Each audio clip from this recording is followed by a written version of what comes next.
Clint, who will tell us his last name.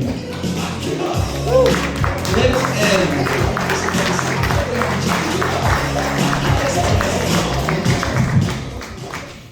Yeah, hi, I'm Clint Naramore, and it can be a tough last name to pronounce, trust me.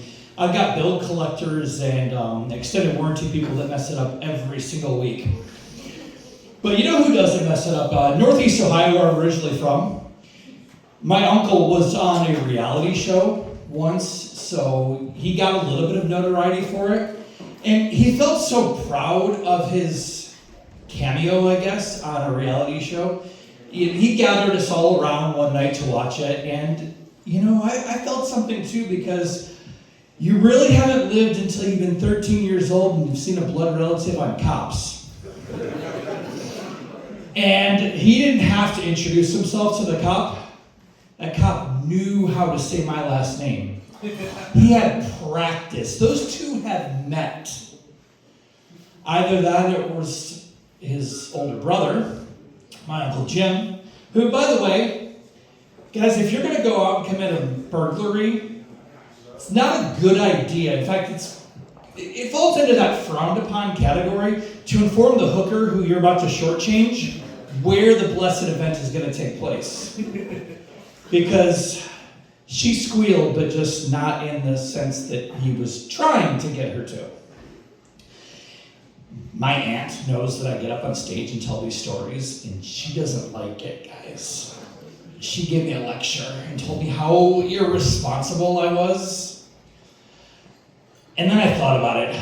I'm getting a lecture on responsibility from the only woman I've ever met who's had a court-mandated hysterectomy. Oh, I wish I was kidding.